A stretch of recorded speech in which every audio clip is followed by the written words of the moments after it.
Friends, welcome to my channel, your channel Target with Bhavik Maru.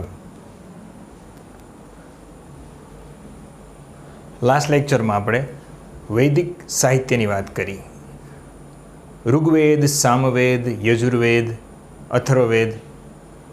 ત્યાર પછી આપણે ઉપવેદની ચર્ચા કરી. ત્યાર પછી આપણે 6 વેદાંગની ચર્ચા કરી. ત્યાર પછી આપણે 6 ષડદર્શનોની વાત કરી. ત્યાર પછી આપણે 108 વેદાંત એટલે કે ઉપનિષદની વાત કરી. ત્યાર પછી આપણે 16 પુરાણોની વાત કરી. ત્યાર પછી આપણે 18 સ્મૃતિઓ વિશે જ્ઞાન મેળવ્યું. ત્યાર પછી આપણે ડિટેલમાં એ ચર્ચા કરી કે 16 સંસ્કારો કોને કહેવાય. આ બધી જ ચર્ચાઓ એ વૈદિક સાહિત્યનો એક ભાગ છે.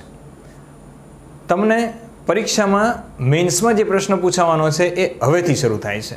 તમે કન્સેપ્ટનો લેક્ચર હવે શરૂ કરો છો. પહેલી જ વસ્તુ કે તમે હડપ્પા સભ્યતા શીખ્યા. હવે તમે શીખી રહ્યા છો વૈદિક સભ્યતા અથવા તો વૈદિક યુગ. વૈદિક યુગના પણ 2 ભાગ પડશે. હડપ્પા સભ્યતાનો સમય છે ઈસવીસન પૂર્વે 3500 થી ઈસવીસન પૂર્વે 1500 એવું ગણવાનું. અને વૈદિક સભ્યતાનો સમય છે ઈસવીસન પૂર્વે 1500 થી ઈસવીસન પૂર્વે 600. હવે તમને ખબર છે કે ઈસવીસન પૂર્વે 1750માં જ હડપ્પા સભ્યતાનું પતન થઈ ગયું હતું. પરંતુ સમજવા પૂરતું કે ભાઈ હડપ્પા સભ્યતા પછી ભારતના ઇતિહાસનો કયો ટોપિક શરૂ થાય છે તો કે વૈદિક યુગ શરૂ થાય છે. હડપ્પા અને વૈદિક સભ્યતા બંને વચ્ચેનું અંતર સ્પષ્ટ કરો ત્યારે તમને હડપ્પાનું પણ થોડું જ્ઞાન હશે અને વૈદિક સભ્યતાનું જ્ઞાન હશે કે એ લોકો કેવું જીવન જીવતા હતા, આ લોકો કેવું જીવન જીવે છે. ત્યારે મહત્ત્વનું શું હતું, હવે મહત્ત્વનું શું આવશે. ત્યાં આપણે બળદની વાત કરી હતી, અહીંયા આગળ કોની વાત કરવાની છે, ગાયની વાત કરવાની છે. ત્યાં આગળ આપણે પશુપતિનાથની વાત કરી હતી, અહીંયા આગળ તમારે શિવની વાત કરવાની છે, વિષ્ણુની વાત કરવાની છે, ઇન્દ્રની વાત કરવાની છે. ત્યાં આગળ શહેરી સભ્યતા હતી હડપ્પામાં, અહીંયા આગળ ગ્રામીણ સભ્યતા આવશે, એની ચર્ચા કરવાની છે.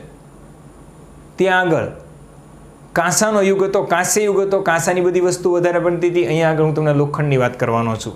ત્યાં આગળ વ્યાપાર, વાણિજ્યનું વધારે હતું મહત્વ, અહીંયા આગળ તમને હું વાત કરીશ પશુપાલન અને ખેતીનું મહત્વ વધારે આવવાનું છે. આ દરેક ચર્ચા છે એ તમે જાતે કરવાની છે. કેમ તો કે મેન્સમાં તમારે એનાલિસિસ કામ આવશે, ફેક્ટ ડેટા નહીં.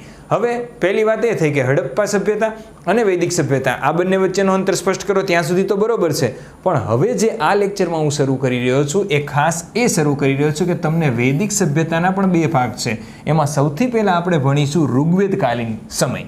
તો ઋગ્વેદકાલીન સમય પહેલાં ભણીશું, જે ઈસવીસન પૂર્વે 1500 થી ઈસવીસન પૂર્વે 1000 સુધીનો સમય છે. ત્યાર પછી આપણે ભણવાનો છે વૈદિક પીરિયડનો પછીનો ભાગ, જેને કહેવાય છે ઉત્તર વેદકાલીન યુગ અથવા તો ઉત્તર વૈદિક યુગ. આ સમય ક્યારથી શરૂ થશે? ઈસવીસન પૂર્વે 1000 થી લઈને ઈસવીસન પૂર્વે 600 સુધી. ઋગ્વેદકાલીન સમયમાં કંઈક પરિસ્થિતિ અલગ હતી. પહેલાં આપણે સમાજ જીવન જોઈશું, એમાં જ આપણે એમનું આર્થિક અને ધાર્મિક જીવન જોઈશું, રાજકીય જીવન જોઈશું. આ દરેક ચર્ચા કરી અને ત્યાર પછી એ જ વસ્તુની બધી જ ચર્ચા ઉત્તર વેદકાલીનમાં કરીશું કે ઉત્તર વેદકાલીનના લોકોનું સામાજિક જીવન કેવું હતું, એ લોકોનું આર્થિક જીવન કેવું હતું, ધાર્મિક જીવન કેવું હતું. પછી સૌથી ઇમ્પોર્ટન્ટ ક્વેશ્ચન અહીંયાથી બનશે કે વૈદિક પીરિયડ અને ઉત્તર વૈદિક પીરિયડ આ બંને યુગ વચ્ચેનો અંતર સ્પષ્ટ કરો.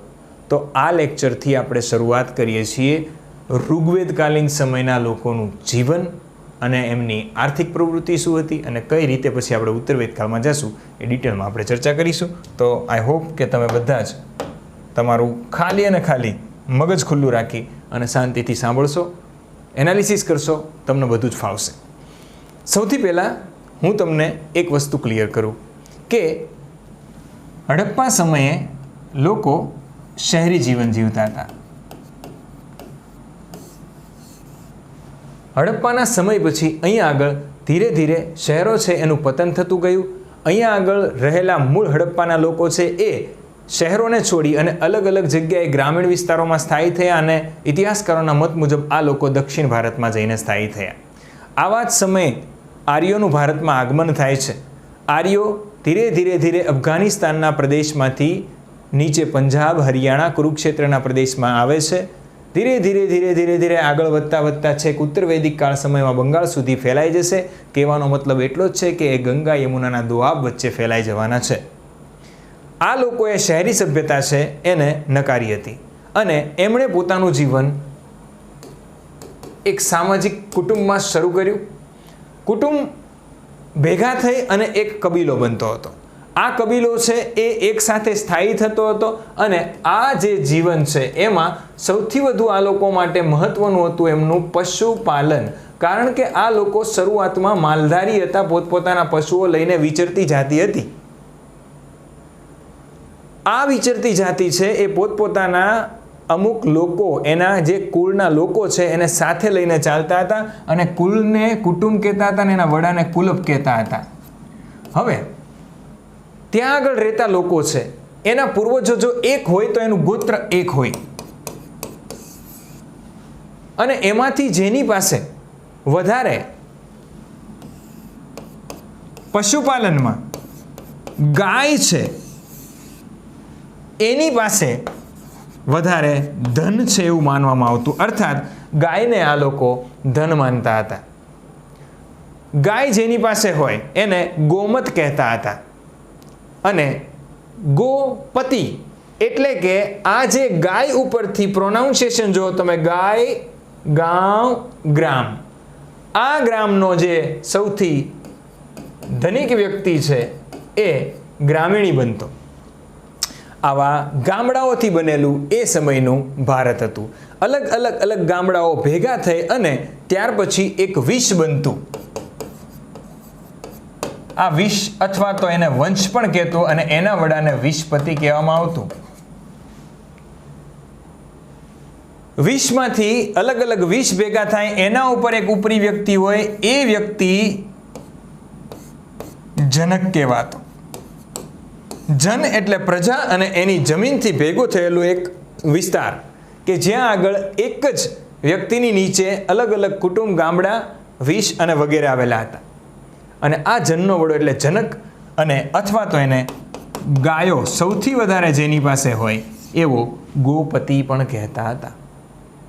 ગાયોની ઘણી બધી ડિટેલ છે, આપણે ચર્ચા કરવાની છે.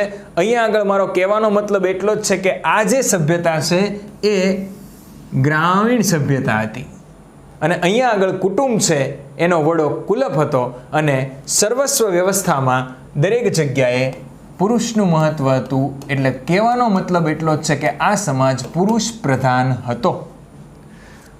ઉત્તર વેદકાલીન સમય આવતા આવતા જનોના પણ સંગઠન બનવા માંડ્યા અને જનોની ઉપર એક મોટું રાજ્ય બનતું હતું જેને મહાજન પદ કહેવામાં આવે છે. અને મહાજન પદનો જે રાજા હતો એને ઘણી વખત મોટો હોય તો સમ્રાટના બિરુદથી પણ એને સંબોધવામાં આવતો હતો. સમ્રાટ પહેલાં મહાજન પદ એક હોય તો એના વડાને રાજા કહેવામાં આવતો અને જ્યારે એક કરતાં વધારે મહાજન પદો ઉપર કોઈ એક વ્યક્તિનું વર્ચસ્વ હોય ત્યારે એ રાજા છે એને સમ્રાટ તરીકે સંબોધવામાં આવતો હતો. અહીંયા આગળ તમને એક વસ્તુ ક્લિયર થવી જોઈએ કે તમને જે પ્રશ્ન મેં તમને આપ્યો છે એનું એનાલિસિસ શરૂ થઈ જવું જોઈએ. હડપ્પા સભ્યતા અને વૈદિક સભ્યતા વચ્ચેના અંતર સ્પષ્ટ કરો. આ મગજમાં તમારા ક્લિક થતું જ રહેવું જોઈએ. તો અહીંયા આગળ પહેલો જ ક્લિયર તમને ડિફરન્સ દેખાવો જોઈએ કે ત્યાં આગળ નંદી આખલાનું મહત્વ વધારે હતું અને અહીંયા આગળ તમને ગાયનું મહત્વ વધારે દેખાશે. એક ડિફરન્સ તમને મળ્યો. ત્યાં આગળ મેં વાત કરી હતી કે હડપ્પા સભ્યતા છે, માતૃ સભ્યતા છે. અહીંયા તમે જોઈ શકો છો કે મેં તમને વાત કરી કે કુટુંબનો વડો કુલપ અને અહીંયા આગળ દરેક વ્યવસ્થામાં પુરુષનું મહત્વ હતું, સ્ત્રીનું નહીં. એટલા માટે થઈ અને આપણી આ વૈદિક સભ્યતા છે એ પુરુષ પ્રધાન સભ્યતા હતી. એનો તમને ડિફરન્સ અહીંયા આગળ ક્લિયરલી દેખાવો જોઈએ. હવે કેટલી હદે પુરુષ વ્યવસ્થા હતી એની ચર્ચા પણ કરીએ છીએ.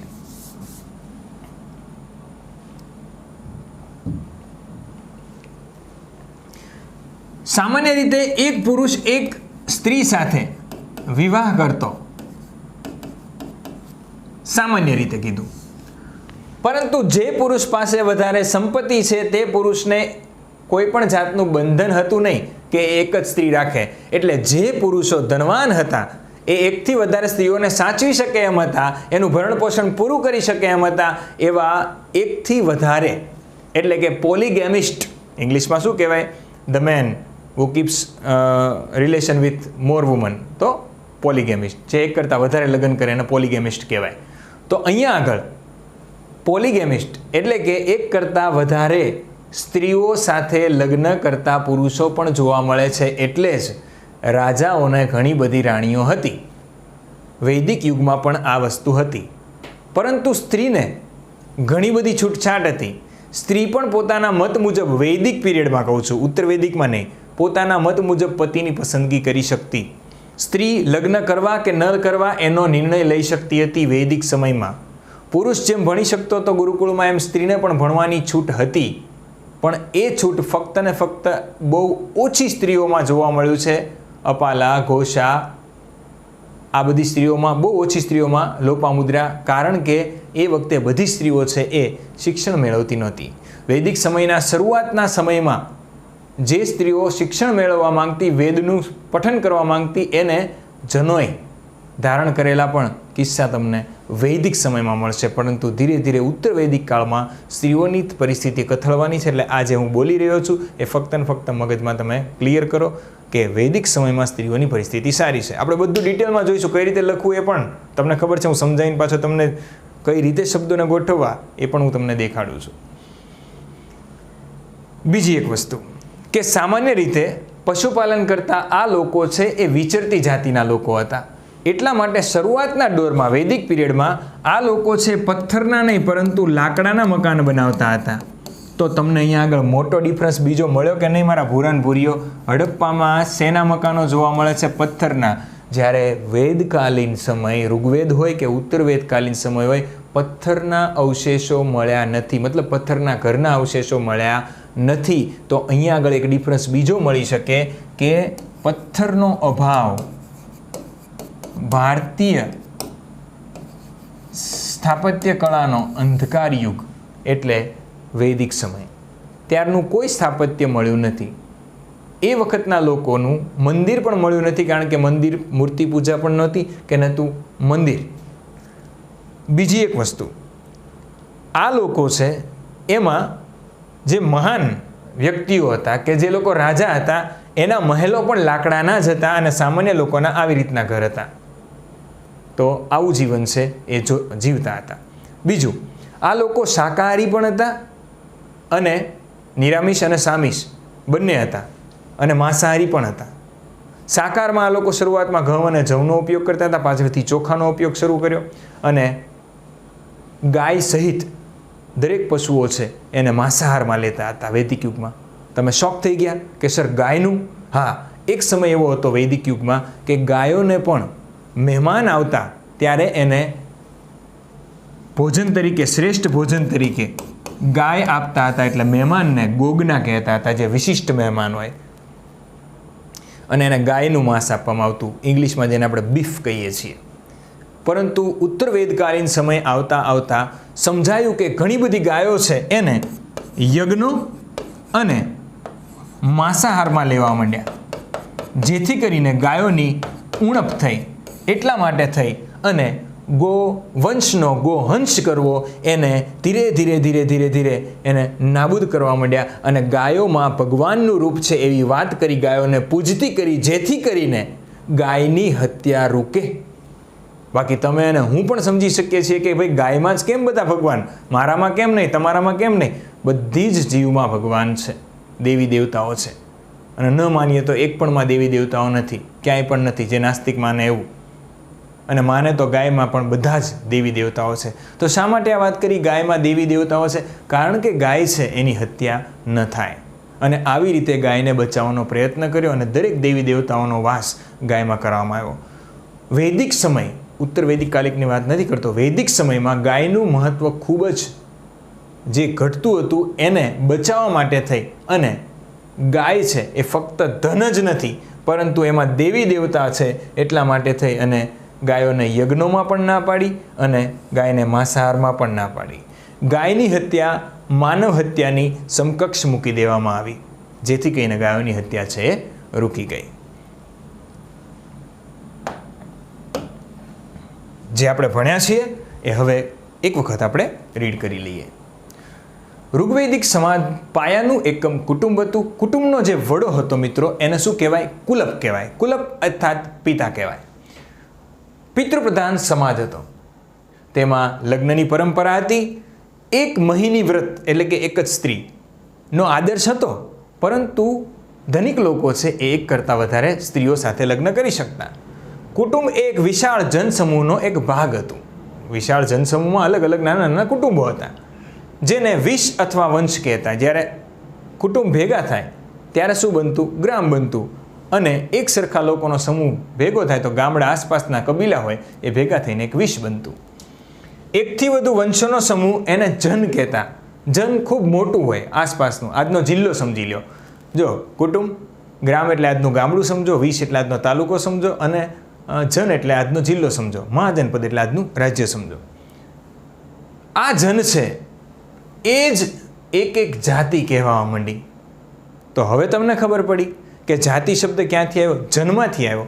કે ભાઈ એક જ ગોત્ર અને અલગ અલગ ગોત્ર પરંતુ અંદરો અંદર લગ્ન થતા હોય એવું એક જન અસ્તિત્વમાં આવે, અને એના લોકો અંદરો અંદર છે લગ્નનો વિવાહ કરે અને બધી જ પારંપરિક ક્રિયાઓ કરે, રીતિ રિવાજ એની વચ્ચે જ હોય પરંપરા. એટલે આવા જન અસ્તિત્વમાં આવ્યા. ધીરે ધીરે બીજું આસપાસનું જન હતું, એના ઉપર આ બે જનમાંથી આ ત્રીજું, ચોથું, એમાંથી કોઈ એક એવું જન મહાન હતું કે જેણે બધાને પોતાના હસ્તક લઈ લીધા. તો આ જે ભેગું થઈને બન્યું એ મહાજનપદ બનતું, એટલે કે રાજ્ય બનતું. તો કુટુંબ, ગ્રામ, વિશ, જન અને મહાજન. ક્લિયર છે?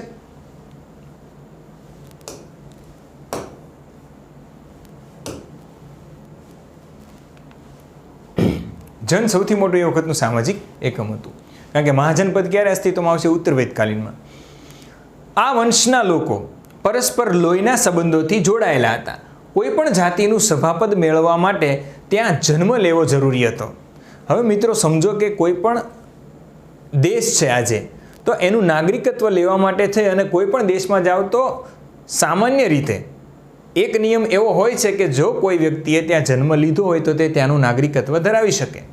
દુનિયાના ઘણા બધા એવા દેશ છે. ભારતની આપણે વાત કરીએ તો પણ કે ભારતમાં કોઈ વ્યક્તિ જન્મે અને એને નાગરિકત્વ જોતું હોય તો તે નાગરિકત્વ ધારણ કરી શકે, ભલે એ વિદેશનો હોય. પણ અહીંયા આગળ એવું હતું કે એક સમાજનો તો હોવો જ જોઈએ, પરંતુ તેણે ત્યાં પોતાના જન્મ પણ લીધેલો હોવો જોઈએ. જન એટલે જાતિ. તો કોઈ પણ જાતિનું સભાપદ મેળવવા ત્યાં જન્મ લેવો જરૂરી હતો. માત્ર એ વિસ્તારનો વસવાટ એ માટે પર્યાપ્ત ન હતો. મેં કીધું એમ ખાલી વસવાટ જ નહીં, પરંતુ એ વ્યક્તિ પોતાની જાતિનો, પોતાના જનનો હોય તો જ. દાખલા તરીકે ભરત જન હતું સુદાસ રાજાનું, તો ભરત જાતિનો કોઈને સભાપદ મેળવવું હોય તો એ ભરત જાતિમાં જન્મેલો હોય તો જ એને સભાપદ મળતું. તો સભાપદ એટલે કે ત્યારનું નાગરિકત્વ મેળવવા માટે એક તો વિસ્તાર અને બીજું એ જન્મમાં જન્મેલો હોવો જોઈએ. ભારતમાંના જે આર્યો છે એ લોકો ભ્રમણશીલ હતા. પહેલાં શરૂઆતમાં મેં તમને વાત કરી, પહેલાં લેક્ચરમાં આર્યો ક્યાંથી આવ્યા હતા ત્યાં આગળ જોયું કે અલગ અલગ વિસ્તારમાંથી, જો ઈરાનના રસ્તેથી પણ મધ્ય એશિયામાંથી આવે કે સાઇબિરિયામાંથી આવે કે ક્યાંય પણથી આવ્યા હોય, પરંતુ આ પેસ્ટોરોલિસ્ટ એટલે કે વિચરતી જાતિના લોકો હતા. આ લોકો છે ધીરે ધીરે ભારતમાં આવ્યા અને નદીઓની આસપાસ સ્થાયી થયા અને એ પોતે લાકડાના મકાનોમાં રહેતા થયા. કેમાં?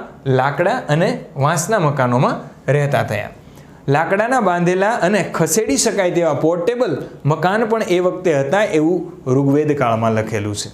હવે મિત્રો સમજો, આજે આપણે અત્યારે જે કાંઈ ચર્ચા કરી રહ્યા છીએ કે જે કાંઈ ચર્ચા કરવાના છીએ આખા ચેપ્ટરમાં, એનો સોર્સ કયું? તો એ પહેલા લેક્ચરમાં જ ચર્ચા કરી. આ દરેક વસ્તુનો સોર્સ છે મિત્રો વેદ. તો ઋગ્વેદકાલીન જીવન છે એનો સોર્સ ફક્ત ઋગ્વેદ છે. ઉત્તરવેદકાલીન જીવનના સોર્સ ઘણા બધા મળશે, ઉપનિષદો, પુરાણો, ત્યાર પછી બીજા અન્ય ઉપવેદો, બીજા વેદો. પરંતુ ઋગ્વેદકાલીન જીવનની જે અત્યારે ચર્ચા કરી રહ્યા છીએ એ ફક્ત ને ફક્ત ઋગ્વેદને આધારિત છે. તો સોર્સ કયો? ઋગ્વેદ. તો તમે લખી શકો કે ઋગ્વેદકાલીન જીવન વિશેની ચર્ચા ફક્ત ને ફક્ત આપણને ઋગ્વેદ આધારિત જ મળે છે. આ પોર્ટેબલ મકાન હતા, પોર્ટેબલ હતા અને કેવા હતા? એડજસ્ટેબલ હતા, ફિક્સેબલ, કે ભાઈ એને ખોલી પણ શકે અને પાછા ફિટ પણ થઈ શકે, જે જુદા જુદા સ્થળોએ ટુકડામાં લઈ જઈને પાછા લગાવી શકતા હતા. ઈંટો અગ્નિકુંડો બાંધવા માટે વપરાતી હતી, તો પણ બીજી ઇમારતોમાં તેનો ઉપયોગ કોઈ પુરાવો નથી. ઈંટો ક્યાંક મળી છે, પરંતુ અગ્નિકુંડમાં જ મળી છે. અને આ ઈંટો ઇતિહાસકારોએ અલગ અલગ કીધું. એમાં કોલોનિયલ ઇતિહાસકારોએ એવું કીધું હતું કે વૈદિક યુગમાં જે વેદી બનાવવામાં ઈંટોનો ઉપયોગ થયો હતો એ હડપ્પાની જે ઈંટો હતી એનો ઉપયોગ થયો હતો. પરંતુ ઈંટોનું અસ્તિત્વ ત્યારે હતું, મકાનમાં નહીં, ફક્ત વેદીઓમાં. ઘરોમાં બેઠક ખંડ અને સ્ત્રીઓ માટેના ખંડો ઉપરાંત ઘણી ઓરડીઓ પણ હતી. આવા અનેક ઘર પરસ્પર સંરક્ષણના પ્રયોજનો માટે એકબીજાની પાસે બંધાતા નજીક નજીક, અને એમાંથી શું બનતું ગયું? ગ્રામ બનતું ગયું. નગર જીવનની કોઈ નિશાની નથી. એટલે કે આર્ય, આ જીપીએસસીએ પ્રિલિમમાં ટ્વિસ્ટ કરીને પૂછ્યું હતું ને કે બિન આર્ય નીચેનામાંથી કયું લક્ષણ છે? તો બિન આર્ય લક્ષણ કયું? તો કે નગર. આર્ય લક્ષણ કયું? તો કે ગ્રામ. એટલે બિન આર્ય કયું? તો કે હડપ્પાવાળું, શહેરીકરણવાળું. આર્યો શહેરીકરણમાં માનતા નહોતા. ક્લિયર છે? તો આટલું અત્યાર સુધી આપણે ભણ્યા, એની ચર્ચા કરી. આગળ નિરામિષ અને સામિષ, એટલે કે વેજીટેબલ અને નોન વેજીટેરિયન દરેક પ્રકારના લોકો તમને ત્યાં જોવા મળે છે એ સમયે. ઘઉં અને જવ પ્રાય મુખ્ય ધ્યાને હતા. પાછળથી ચોખા ઉમેરવામાં આવ્યા. ત્યાર પછી વાનગીઓ જે અત્યારે આપણે વિશિષ્ટ ઘણી બધી પ્રકારની બનાવીએ છીએ, પણ ઋગ્વેદમાં ગળ્યા પૂડા બનાવતા હતા. આજે ગળ્યા પૂડા મમ્મી બનાવે ને, તો આ ગળ્યા પૂડાનો પુરાવા આપણને મળ્યા છે. દૂધ, માખણ, ઘી અને દહીં તથા શેરડી, ફળ અને શાક પણ હતા. માછલા, પક્ષીઓ, બકરા, ઘેટાં અને ઢોર. આ ઢોરનો અર્થ મિત્રો અહીંયા આગળ દરેક ઢોર છે, ગાય પણ એમાં આવી ગઈ, એનો વધ થતો હતો. ખોરાક માટીના વાસણોમાં રંધાતા અને ચૂલા, લાકડાના ચૂલા ઉપર રંધાતા હતા. ત્યારે તો હતું નહીં કાંઈ ગેસ બેસ, સીધી વસ્તુ છે. હવે અત્યારે જ માણસ થાકે અને અત્યારે જ માણસ થોડો ડ્રિંક કરે. રોયલ સ્ટેગ હોય કે રોયલ ચેલેન્જર હોય કે વેટ 69 હોય, સિગ્નેચર હોય, કોરોના હોય. બિયરનું નામ છે કોરોના, સર્ચ કરવું હોય તો કરી લેજો. કોરોના એટલે ફક્ત તમને તો COVID-19 જ દેખાય છે. કોરોના બહુ સારી બ્રાન્ડનું બિયર આવે. તમે કહો સાહેબ તમને કેમ ખબર? એટલે વાંચન હોય ને ખબર તો હોય કે નહીં, કે કઈ વસ્તુ શું છે. કોરોના તો અમે નહીં વાંચ્યું હોય. ઓકે, તો કોરોના, લેટ્સ ગો. તો અત્યારે જે આપણે વિસ્કી, વાઇન, વોડકા, આ બધું થાકી જઈએ ત્યારે પીતા હોય છે. ગુજરાતીઓ તો ભાગ્યશાળી છે કે એમને નથી જીવનમાં આવું આવતું. પણ બહારના લોકો થાકે એટલે મહારાષ્ટ્ર હોય કે બિહાર હોય, થાકીને સીધા રાતે પહેલાં બારમાં જાય અને પછી ઘરે જાય. તો એ સમયે પણ મિત્રો કાંઈક ને કાંઈક એવી વ્યવસ્થા હતી નશા માટે. તો સોમ નામનું એક વૃક્ષ હતું, જે માદક વૃક્ષ હતું. એના રસમાંથી સોમ નામનું પીણું બનતું, જે નશો કરાવતું હતું. ધાર્મિક વિધિમાં એન્જોય કરવા માટે પીવાતું હતું. ઘણા ઋષિમુનિઓએ કોઈક વખત વધારે સોમરસ પી લીધો અને I2G કરી નાખ્યું. એટલે કે આંખનું કાજલ ગાલે ચોપડ્યું. કઈ રીતે? તો કે એમણે ભૂલથી વર્ણાશ્રમને પહેલાં ફક્ત કર્મ આધારિત હતો, પછી જન્મ આધારિત બતાવી દીધો. 4 માથાને 5 હાથને 10 માથાને ગળામાં માતાજીને બિચારાને બદનામ કરી નાખ્યા કે આટલી બધી ખોપડીઓ હોય ને. તો સોમરસ પીને લખેલા પુરાણો અમુક લોકોએ, કે જેના કારણે થઈ આપણે વિશિષ્ટ પ્રકારના, દુનિયામાં ક્યાંય નહીં, ફક્ત ભારતમાં જ અલગ અલગ પ્રકારના આપણે દેવી દેવતાઓની કલ્પના કરીએ છીએ. ઘણી વખત એવું લાગે ખરેખર આવું કાંઈ હોય નહીં. તો ત્યારે પણ માદક પીણું હતું. સુરાની ચર્ચા મળે છે ઋગ્વેદમાં. સુરા એટલે દારૂ એ વખતે બનતો હતો. તો સોમરસ અને સુરા બંનેની ચર્ચા છે, પરંતુ એને સારું કહેવામાં નહોતું આવતું. પાછળથી તો બહુ નિંદનીય કહેવામાં આવતું. તો આવી રીતે પીણાની ચર્ચા કરીએ તો સુરાપાન હતું, પણ ખરાબ ગણતા હતા, એને સારું ગણતા નહીં. આજે પણ ક્યાં સારું ગણે છે. પોશાકમાં સામાન્ય રીતે સ્ત્રી હોય કે પુરુષ એક ઉપવસ્ત્ર પહેરતા અને એક અધોવસ્ત્ર પહેરતા, અને અમુક સમય અંતઃવસ્ત્ર, અંદરના વસ્ત્રો પણ પહેરતા હતા. પણ મોટા ભાગે અંતઃવસ્ત્રો છે એ પુરુષો અને સ્ત્રીઓમાં ઓછા જોવા મળે છે. ફક્ત ઉપરનું વસ્ત્ર, નીચેનું વસ્ત્ર અને એક અંદરનું વસ્ત્ર, એવા કુલ 3 વસ્ત્રો છે એ મોટા ભાગે સ્ત્રી અને પુરુષો બંને પહેરતા. બંને ઘરેણાં છે ધારણ કરતા. તમે જુઓ, આપણા દેવી દેવતાઓની સિરિયલ આવતી હોય તો પુરુષ દેવી દેવો હોય એણે પણ ઘણા બધા ઘરેણાં ધારણ કરે છે. તમે નોર્મલી કોઈ પણ દેવને કલ્પના કરો તો કાનમાં તમને કુંડળ દેખાશે, માથે મુકુટ દેખાશે, ગળામાં ભગવાનના હાર દેખાશે. તો એ વૈદિક સમયના લોકો છે, એને જ આપણે ભગવાન કહીએ છીએ. તો યુ કેન અન્ડરસ્ટેન્ડ કે આ લોકો વસ્ત્ર સામાન્ય રીતે ઊનના કે ચામડાના બનાવતા હતા, પીળા કે લાલ રંગના બનાવતા હતા, સોનાના ઘરેણાં પહેરતા હતા, જેવા કે હાર, કુંડલ, નુપુર અને વલય પુરુષો પહેરતા, તથા સ્ત્રી તો પુરુષ અને સ્ત્રી ટૂંકમાં બંને પહેરતા. વાળને ઓળાવતા, એમાં તેલ નાખતા, સ્ત્રીઓ ચોટલા ગૂંથતી, જ્યારે પુરુષો કેટલીક વાર ઝુલ્ફા રાખતા હતા. ઝુલ્ફા એટલે ખુલ્લી રીતના, જો આવી રીતના રાખતા હતા, બરાબર. ત્યાર પછી પુરુષો પાઘડી પહેરતા, દાઢી રાખતા. જો કે મુંડન અજ્ઞાત નહોતું, મુંડન પણ કરતા હતા, બરાબર. એ વખતે એક વિધિ 16 સંસ્કારમાં આવે ને, પહેલી વખત જીલેટ માથરી ફેરવી, આપણે વાત થઈ હતી ને કેશાન. તો આ બધી જ ચર્ચા ડિટેલમાં એટલા માટે કરું છું કે તમને જ્યારે પૂછે ત્યારે તમે લખી શકો બધું, બરાબર. વૈદિક યુગમાં સ્ત્રીઓની પરિસ્થિતિ તો મેં ઓલરેડી ચર્ચા કરી દીધી. જો વૈદિક યુગની સ્ત્રીઓ છે ને સુંદર, એ સમયના વસ્ત્રો, એ સમયના ઘરેણાં, એ સમયની સ્ત્રીઓ, આ દરેક વસ્તુ છે એ ખૂબ જ મનમોહક હતું. એ આપણા વેદોમાં લખ્યું છે, ઘણા બધા ધાર્મિક પુસ્તકોમાં લખ્યું છે કે અપ્સરાઓ છે એની કલ્પના એ સમયની વૈદિક સમયની સુંદર સ્ત્રીઓ ઉપરથી કરવામાં આવી છે. કલ્પના કદી અમથી ન થાય, જોયેલી વસ્તુ ઉપરથી જ કલ્પના થાય ને. તો એ અપ્સરાઓની કલ્પના છે એ સુંદર સ્ત્રીઓ માટે કરેલી છે. હવે સ્ત્રીઓની જ્યારે આપણે વાત કરીએ ત્યારે વૈદિક યુગમાં સ્ત્રીઓની પરિસ્થિતિ સારી હતી એટલું મગજમાં રાખો, અને ઉત્તર વેદકાલીન સમયમાં સ્ત્રીઓની પરિસ્થિતિ કથળતી આવી હતી. વૈદિક સમયે સ્ત્રીઓ પોતાની રીતે મનપસંદ પતિ પસંદ કરી શકતી, ભણવા જઈ શકતી. આ ચર્ચા કરી છે, ફટાફટ આપણે વાંચી લઈએ, બરાબર. સ્ત્રીઓ પુરુષો જેવો જ દરજ્જો ભોગવતી હતી. ઉપનયન વિધિ છોકરીઓને પણ કરવામાં આવતી હતી, જેની મેં તમને ચર્ચા ઓલરેડી કરી દીધી છે. છોકરાઓની જેમ શિક્ષણ પણ પામતી. મિત્રો, જો વેદારંભ કરવું હોય ને, વેદોનું શિક્ષણ શરૂ કરવું હોય ને, શિક્ષારંભ તો થઈ જ જાય, પણ વેદોનું આરંભ કરવું હોય ને તો પહેલાં એક સંસ્કાર કરવો પડે. કયો? ઉપનયન. તો અમુક સ્ત્રીઓ હતી, બરાબર, વિદુષી, કે જે જીવન પર્યંત એમણે વેદોનું વાંચન કર્યું, અમાજુ. તો આ જે સ્ત્રીઓ છે એને વેદોનું પાઠન કરવા માટે જનોય ધારણ કરવી પડી હતી. સ્ત્રીઓ વેદોનું અધ્યયન કરતી ને આપણે વૈદિક સૂક્તો રચતી, બરાબર. એટલે કે આપણા વૈદિક સૂક્તો છે એ રચતી. અનેક સ્ત્રી ઋષિઓની આપણે જાણકારી પણ છે. મેં તમને કીધું એમ અપાલા, ઘોષા, લોપામુદ્રા, વિવવરા, ઘણી બધી. સૂત્રકાલ સુધી અધ્યાપનનો વ્યવસાય કરતી અને અવિવાહિતો પણ વૈદિક ક્રિયાકાંડ કરવાનો અધિકાર ભોગવતી. જો સ્ત્રી કોઈ અમાજુ સમગ્ર જીવન માટે એ લગ્ન જ ન કરે તો એ પણ વૈદિક ક્રિયાકાંડ કરી શકતી. સ્ત્રીઓને ઘરમાં પૂરી રાખવી એ લક્ષણ ઉત્તર વૈદિક સમયના છે, એટલે પછીના છે. ભારતીય સમાજનું લક્ષણ એ પાછળનું છે. પહેલાં સ્ત્રીઓ ઘરમાં નહોતી પુરાઈને રહેતી, પુરુષ જેવી સમાવડી હતી. સ્ત્રીઓ છૂટથી ફરતી ને જાહેર જીવનમાં ભાગ લેતી હતી. લગ્ન હાલ છે તેમજ પવિત્ર બંધન હતું, કોન્ટ્રાક્ટ નહોતો. પણ આજકાલ તો કોન્ટ્રાક્ટ મેરેજ પણ થાય છે. બિનધાર્મિક કરાર નહીં, પણ ધાર્મિક બંધન હતું.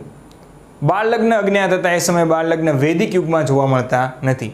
છોકરીઓને પસંદગીની સ્વતંત્રતા હતી ને પોતાના લગ્ન ગોઠવતી છોકરીઓના દાખલા એ છે કે પોતાના લગ્ન પોતાની જાતે જ કરે. તો એવા પણ પુરાવા છે ઋગ્વેદમાં. એક પત્ની વિવાહ સામાન્ય નિયમ હતો, જો કે બહુપત્ની વિવાહ શ્રીમંત અને શાસક વર્ગોમાં પ્રચલિત હતો. એટલે કે વધારે પડતા શાસક વર્ગના લોકો છે એક કરતાં વધારે પત્નીઓ રાખતા. પહેલી પત્નીને ખોટું લાગતું નહીં. અત્યારે કરે ખબર પડી જાય. બહુપતિ વિવાહ અને સતી પ્રથા અજ્ઞાત હતા, કે એક કરતાં વધારે પતિનો જે નિયમ છે એવું ક્યાંય જોવા મળ્યું નથી. સતી પ્રથા પણ એ સમયમાં અસ્તિત્વમાં હતી જ નહીં. સતી પ્રથા તો છેક ગુપ્ત યુગમાં આવશે મિત્રો. વૈદિક સમયમાં નહોતી અને ઉત્તર વૈદિક સમયમાં નહોતી. સો ફોરગેટ ઇટ. પત્ની માનવંતું સ્થાન ધરાવતી હતી અને ધાર્મિક વિધિઓમાં પતિની સાથે હંમેશા બેસતી હતી. પહેલો ફોટો મેં પહેલા લેક્ચરમાં તમને દેખાડ્યો હતો. સ્ત્રી અને પુરુષ બંને પતિ પત્ની બેઠા હતા.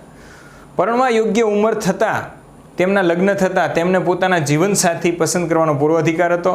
એ સભા એટલે કે હાલની લોકસભા જેવું અને સમિતિ આજની રાજ્યસભા જેવી, હું સભા, સમિતિ અને વિધેયક ત્રણેય ડિટેલમાં કરાવવાનું છું, સો ડોન્ટ વરી. તો એમાં ભાગ પણ લેતી હતી સભા અને સમિતિમાં. ફરીથી સ્ત્રીઓની સ્થિતિ ઉપર પાછું એક વખત જસ્ટ મેં ભેગું કર્યું છે, વધારે જે કાંઈ મળ્યું તો એ પણ સ્થિતિ મુદ્દાસર ખાલી યાદ રાખવું હોય તો સર્વશ્રેષ્ઠ સ્થિતિ હતી. પત્ની જ ઘર કહેવાતું હતું.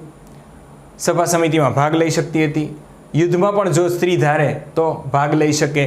યજ્ઞમાં પણ જો સ્ત્રી ધારે તો ભાગ લઈ શકતી. બાળ વિવાહ, સતી પ્રથા, પડદા પ્રથા, બહુપત્ની પ્રથા નથી. આમે જે છે ને આ તમારી માટે દરેક વખતે મેં એવું કર્યું છે કે પહેલાં લાંબુ મેન્સમાં લખવાનું, પછી આ તમારે ફક્ત યાદ રાખવાનું કે મેન્સમાં લખવું કેમ, તો એ મેં લખાયું હતું પહેલાં જે મેં ફકરા લખ્યા એમ, પણ પોઈન્ટ કેમ યાદ રાખવા તો હું આજે અત્યારે કરાવું છું. આ પોઈન્ટ લીધા છે દરેકમાં એવું કર્યું જ છે મેં, કારણ કે મને ખબર છે કે દિવસે હવે આપણું કન્ટેન્ટ બહુ રીચ થતું જાય છે, તો તમારે એને પાછું યાદ કેમ રાખવું એ મારી જવાબદારી છે તમને યાદ રાખવાની. તો આવી રીતે તમારી સ્ત્રીઓની સ્થિતિ, વૈદિક સમયમાં સ્ત્રીઓની સ્થિતિ, તો મુદ્દા લખવા માંડવાના કે ભાઈ સ્ત્રી અને પુરુષ સમાન હતા, સ્ત્રીને જ ઘર માનવામાં આવતું હતું, બરાબર. ત્યાર પછી સ્ત્રી પોતાની રીતે મનપસંદ સાથી પસંદ કરી શકતી હતી, સ્ત્રીને ભણવાની છૂટ હતી, સ્ત્રીને ઉપનયન સંસ્કાર કરતી હતી, સભા સમિતિમાં ભાગ લઈ શકતી હતી, યુદ્ધમાં યજ્ઞમાં ભાગ લઈ શકતી હતી. એ સમયે સતી પ્રથા જે સ્ત્રીઓ માટે ખરાબ દેખાય એ નહોતું, બાળ લગ્ન જે સ્ત્રીઓ માટે ખરાબ દેખાય તે નહોતું, દૂધ પીતીનો રિવાજ સ્ત્રીઓ માટે ખરાબ દેખાય એ નહોતું, પડદા પ્રથા પણ નથી. જો હમણાં જ મેં તમને દેખાડ્યો ને ફોટો, આમાં ક્યાં પડદા પ્રથા છે, કેવી મસ્ત રીતે સ્વતંત્રતાથી ઊભી છે. આજે પણ ધીરે ધીરે સ્ત્રીઓ સ્વતંત્ર થાય જ છે અને સારું જ છે, કારણ કે પુરુષોને જે રીતના બધી જ ઈચ્છાઓ હોય છે ફરવાની, હરવાની, પ્રકૃતિમાં ખુલ્લે આમ જીવવાની, તો સ્ત્રીઓને પણ હોવી જોઈએ, એમાં કંઈ ખોટું નથી. પરંતુ દરેક વસ્તુની શું હોવી જોઈએ? મર્યાદા હોવી જોઈએ. વિધવા વિવાહ, આંતરવર્ણીય લગ્ન એટલે એક અને બીજા વર્ણમાં, બ્રાહ્મણ ક્ષત્રિયમાં, ક્ષત્રિય બ્રાહ્મણમાં કરતા હતા. વૈશ્યમાં પણ લગ્નના પુરાવા મળ્યા છે, શૂદ્રમાં મળ્યા નથી. એ શા માટે એ પણ ચર્ચા કરીશું જ્યારે આપણે વર્ણાશ્રમની વાત આવે ત્યારે. વિધવા વિવાહ, આંતરવર્ણીય લગ્ન, સ્વૈચ્છિક લગ્ન, આ બધું જ જોવા મળે છે.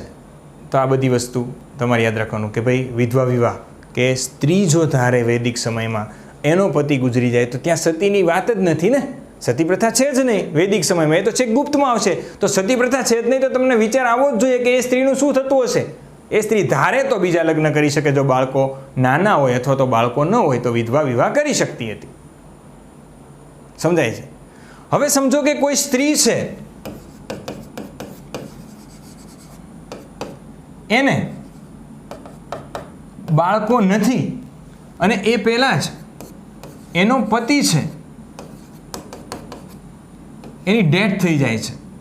હવે આ સ્ત્રી છે એ આ જે પતિ છે કે જે એને બાળક વગર છોડીને ગયો છે, તો આ પુરુષ પ્રધાન સમાજમાં આનું નામ હંમેશા રહેવું જોઈએ. તો હવે તો આ મરી ગયો છે તો આના બાળકો જ નહીં થાય, તો આનો વંશ છે પૂરો થઈ જાય, અને વૈદિક સમયમાં વંશ પૂરો થાય એ સારું મનાતું ન હતું. એટલા માટે આ જે પતિ છે આ સ્ત્રીનો, એનો ભાઈ હોય,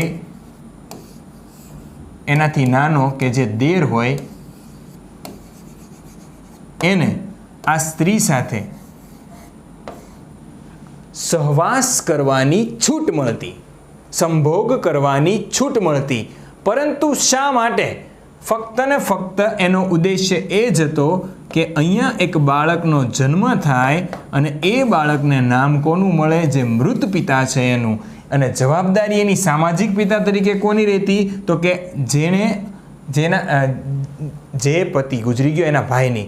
આ જે ઘટના થઈ કે વિધવા જે સ્ત્રી છે, જે બાળક નથી જન્મ્યો અને એનો પતિ ગુજરી ગયો છે, તો તે એના દેર સાથે સહવાસ કે સંભોગ કરતી. એનું ફક્ત ઉદ્દેશ્ય એ જ હતો કે મૃત પતિ છે એના વંશ, એનું નામ આગળ વધારે. અને આ પ્રથાને મિત્રો નિયોગ પ્રથા કહેવાય.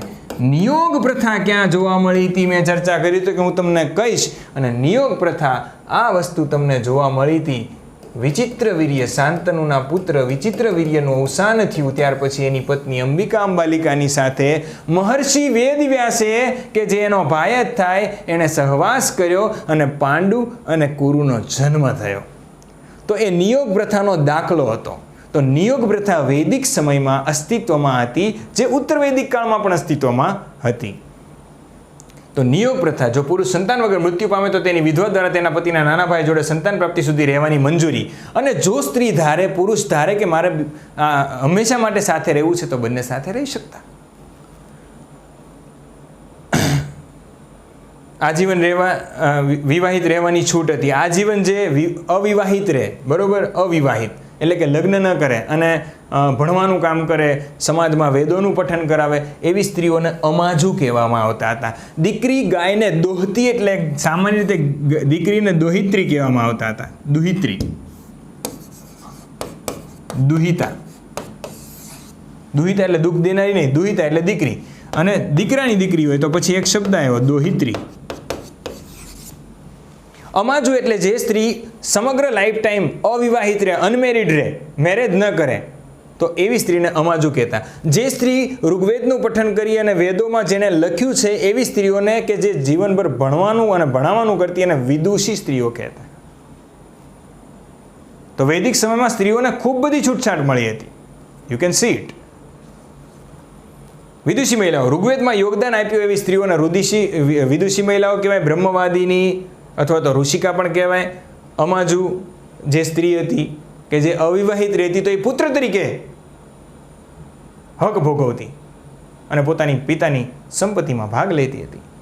અપાલા, ઘોષા, લોપામુદ્રા, શિક્તા, વિવાવરી, આ દરેક સ્ત્રીઓના નામ આપણને મળે છે. તો સ્ત્રીઓની પરિસ્થિતિ જો તમને પૂછી હોય વૈદિક યુગમાં, વૈદિક યુગ અને ઉત્તર વૈદિક કાળ વચ્ચે સ્ત્રીઓની પરિસ્થિતિ વિશે ચર્ચા કરો, તો મને 100% વિશ્વાસ છે કે ટાર્ગેટ વિથ ભાઈક મારું ના વિદ્યાર્થીઓ છે બહુ ઇઝીલી રમતા રમતા હસતા હસતા લખી નાખશે. એમ આઈ રાઈટ ઓર નોટ?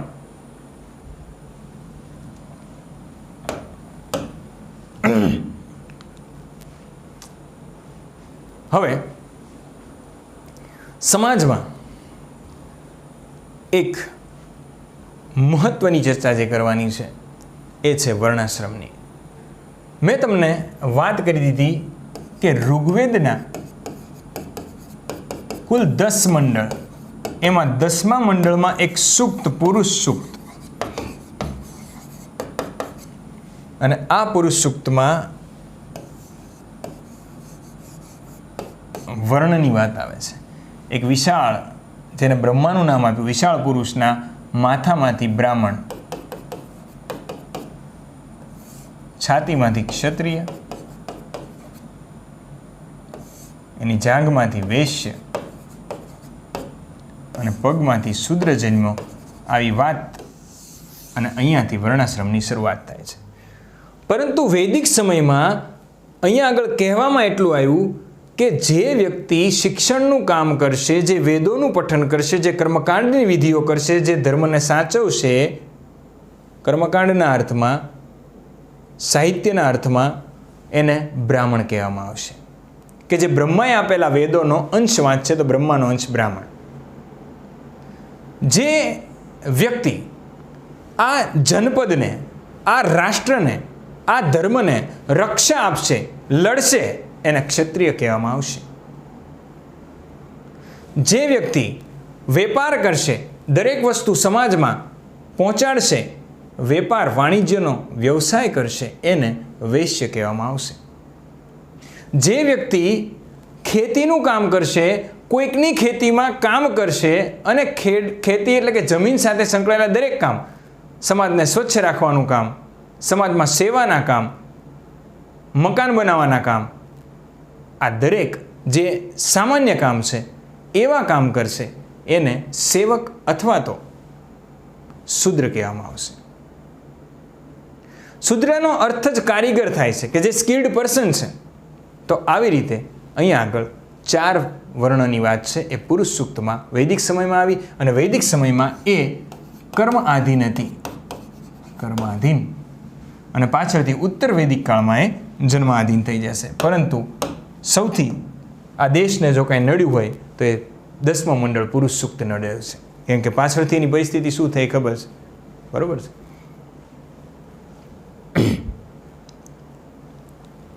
શું કર્મ આધારિત વર્ણાશ્રમ, જન્મ આધારિત વર્ણાશ્રમ કઈ રીતે થયો હશે, એની ઉપર તમે કદી ચર્ચા કરી? Let us debate. તમે એક વસ્તુ સમજો, એનો ફાયદો પણ હતો. એક સુથાર છે, એક લુહાર છે, એક કર્મકાંડ કરતો બ્રાહ્મણ છે,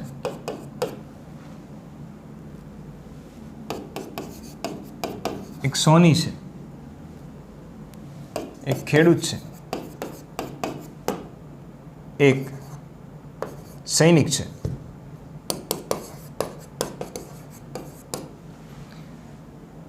સુથારની એક પેઢીએ જે સુથારી કામ કરે છે, સરસ મજાનું ફર્નિચર બનાવે છે, એની સાથે એ કામ કરતો હશે ત્યારે એનો દીકરો મોટો થતો હશે કે નહીં? એ પણ આ જોતો હશે કે નહીં? તો એનામાં એના પિતાનું સાથે રહેવાનો અને એના પિતાના ડીએનએનો ફાયદો થશે અને એ એક સારો સુથાર બનશે. એ કામને વિસ્તાર કરશે. એના દીકરા છે, એનામાં એ જ લક્ષણ આવશે. તો એ પસંદ શું કરશે? પિતાનું બનાવેલો જે ઉદ્યોગ છે એ જ એ ધારણ કરશે ને. લુહાર છે એક પેઢીએ અને બીજી પેઢીએ સુથાર થાય તો શું આ કામમાં જેટલું પરફેક્ટનેસ છે એ આવી શકે? ન આવી શકે. સૈનિકનો દીકરો હોય એ નાનપણથી જ જોતો હોય કે એનો પિતા રાષ્ટ્ર માટે લડવા જઈ રહ્યો છે. એ સમયના સૈનિકની વાત કરું છું. તો એનામાં પણ નાનપણથી એ જ લક્ષણ આવતા હોય. બ્રાહ્મણનો દીકરો છે, પહેલેથી એના પિતા જ કર્મકાંડ જાણતો હોય તો એ જોડે જાય તો કર્મકાંડ આવડી જાય. એટલે દરેકે પોતાના પુત્રોને સિક્યોર કરવા માટે પોતે બનાવેલો જે ઉદ્યોગ છે એ ઉદ્યોગ આપ્યો. એનાથી બે ફાયદા હતા. એક તો એની પેઢી છે એ તરી જાય અને બીજું કામમાં પરફેક્ટનેસ આવે. તો એટલા માટે થઈ અને ધીરે ધીરે જે આ કર્મ આધીન હતું એ હવે કેવું બની જશે? જન્મ આધીન. કારણ કે હવે આ દરેક સમાજ, આ દરેક લોકોની એક જાતિ અલગ બનશે. સુથાર, જેને આપણે જ્ઞાતિ કહીએ છીએ. જન ઉપરથી જાતિ, આ જ્ઞાતિ. તો જ્ઞાતિ આ રીતે અસ્તિત્વમાં વર્ણમાંથી.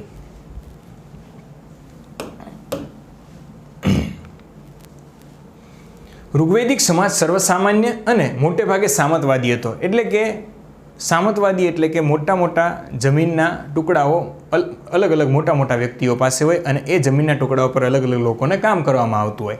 તો જમીન જેની છે એ એનો માલિક હોય અને એની અંદરમાં રહેતા લોકો છે બધા એની નીચે હોય. તો સામંતવાદી સમાજ હતો. તેમાં કોઈ પણ પ્રકારનું જાતિગત વર્ગીકરણ રહેલું હતું નહીં શરૂઆતના ધોરણમાં. વ્યવસાય જન્મજાત ન હતા.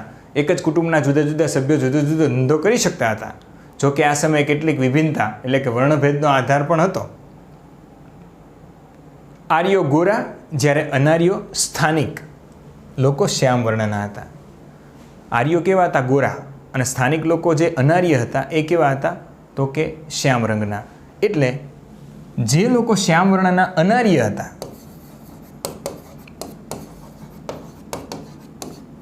આ અનાર્યો છે એને એક શબ્દ કીધેલો આ લોકોએ, દાસ.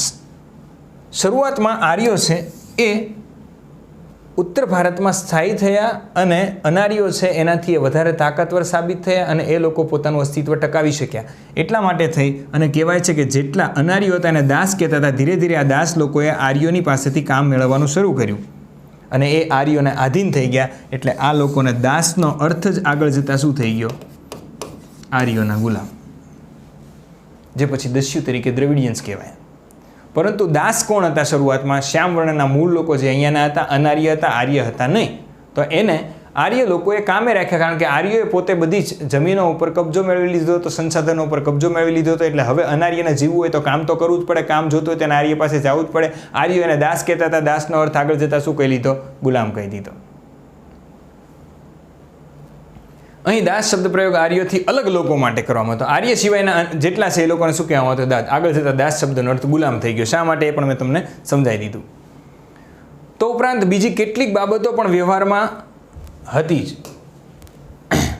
જેમ કે આગેવાનો કે પૂજારીઓના હાથમાં યુદ્ધમાં લૂંટેલા માલનો મોટો ભાગ હાથ લાગતા વૈદિક કાળમાં જ એક જાતિ વિશેષની અંદર પણ અસમાનતાઓ ઊભી થવા લાગી.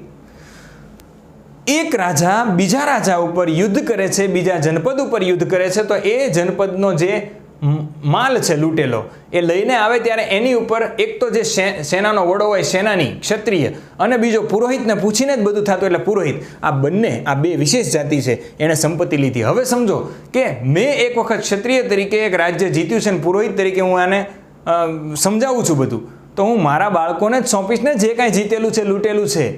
એટલા માટે એક વિશેષ જાતિ અસ્તિત્વમાં આવતી કે એક બાજુ ક્ષત્રિય, એક બાજુ બ્રાહ્મણ અને વૈશ્ય જે વેપારી હતા વેપારી, અને જે શૂદ્રો હતા એ સેવામાં રહી ગયા. તો આ શરૂ થાય છે આજથી ઈસવીસન પૂર્વે 1500 એટલે કેટલા વર્ષ થઈ ગયા? આજથી 3500 વર્ષ પહેલાંની વાત છે. ઋગ્વેદિક જાતિઓમાં ક્ષત્રિય, બ્રાહ્મણ એટલે કે પંડિત અથવા પૂજારી તથા સામાન્ય એવા 3 મુખ્ય વર્ગો હતા અને બાકીનો જે વર્ગ છે એ શૂદ્ર અનાર્ય હતો. ઋગ્વેદિક કાળને અંતે ચોથો શૂદ્ર વર્ગ અસ્તિત્વમાં આવ્યો. અર્થાત પ્રારંભિક વૈદિક કાળમાં સમાજનું વર્ગીકરણ કઠોર ન હતું, જડ ન હતું કે ભાઈ જન્મને આધારિત નહોતું. ઋગ્વેદ કાળમાં એ કર્મને આધારિત હતું. પણ મેં કીધું એમ કે ભાઈ હું જીતું તો હું મારા જ દીકરાઓને આપવાનો છું ને, તો એ પછી જન્મજાત થઈ ગયું. ઋગ્વેદના એક શ્લોકમાં કાવ્યકંપતિનો ભાવાર્થ કંઈક આવો છે, જો સમજો. હું એક કવિ છું એટલે કે લેખક છું અથવા તો બ્રાહ્મણ છું. મારા પિતા ચિકિત્સક છે એટલે કે વૈદ ડૉક્ટર છે. મારી માતા ઘંટીમાં અનાજ દળવાનું કામ કરે છે, શૂદ્રનું કામ થયું. આવા અમે સર્વે સમૃદ્ધિની કામના રાખીએ છીએ, જેને માટે અમે વિવિધ આયોજનો કરીને પશુઓની માફક એટલે કે શ્રમ વેઠીને પણ અમારી એ ઈચ્છાઓ પૂર્ણ કરીએ છીએ. વૈદિક સમાજમાં મહિલાઓનું સ્થાન અત્યંત સન્માનજનક હતું. આ જે એક શ્લોકનું ગુજરાતીમાં ભાષાંતર છે એ ઘણું બધું કહી જાય છે. એક તો એક જ ઘરના લોકો અલગ અલગ કામ કરી શકતા હતા, અલગ અલગ કામ કરી શકતા હતા. બીજું અહીંયા આગળ એક શબ્દ એણે વાપર્યો છે કે અમે પશુઓની માફક અમારી ઈચ્છાઓ પૂર્ણ કરી શકીએ છીએ.